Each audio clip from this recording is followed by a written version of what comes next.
প্রতি সেকেন্ডে সেকেন্ডে শহীদ শাহাদাতের খবর আসছে। মিডিয়া আসতে আসতে আমাদের মহিলাদের শহীদের খবর চলে আসলো। আইনজীবীদের নেতা ব্যারিস্টার আব্দুর রাজ্জাক সাহেবের বাসায় আমরা অবস্থান করেছিলাম এবং যে মুহূর্তে রায় ঘোষণা হলো তখন জোহরের সময় হয়ে গিয়েছে। আমরা সিদ্ধান্ত নিলাম যে আমরা জোহর নামাজ পড়ে মিডিয়াকে বিবৃতি দিব, রায়ের ব্যাপারে মতামত দেব। রায় ঘোষণা হলো, আমরা নামাজে দাঁড়ালাম। নামাজের মধ্যে টের পাচ্ছে মোবাইল ফোন বারবার বেজে উঠছে, বারবার মেসেজ আসছে। নামাজ শেষ করেই মোবাইল ফোন খুলে দেখলাম যে 3 জন ভাই শহীদ হয়ে গেছে। আমার মনে পড়ে প্রতি সেকেন্ডে সেকেন্ডে শহীদ শাহাদাতের খবর আসছে। মিডিয়া আসতে আসতে আমাদের মহিলাদের শহীদের খবর চলে আসলো। বিভৎস ছবি সব আমাদের মোবাইল আসতে থাকলো। আমার দায়িত্ব ছিল আন্তর্জাতিক অঙ্গনে যোগাযোগের করার। আমি দ্রুত আমার মোবাইলে একটি রিপোর্ট তৈরি করে সব জায়গায় প্রেরণ করছিলাম।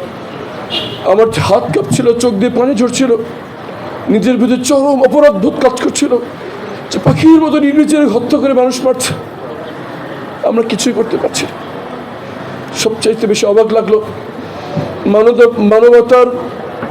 মানবাধিকার নিয়ে যারা মুখী ফেরা তোলেন তাদের নিশ্চুপতা দেখে, তাদের এমন নিশ্চুপ, তাদের মুখ দিয়ে একটি আওয়াজও সেদিন বের হয় নাই।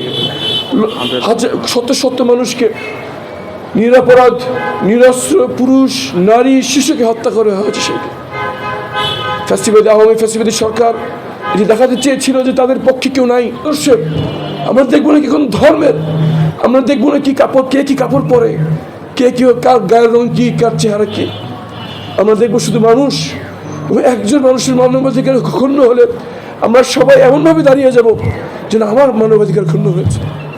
সেই সমাজ দেখে যাওয়ার তৌফিক সৃষ্টি করতে আমাদের দিন। সেই সমাজ অর্জনের জন্য সবাইকে আহ্বান জানাই, আসুন সবাই মিলে গড়ি নতুন বাংলাদেশ।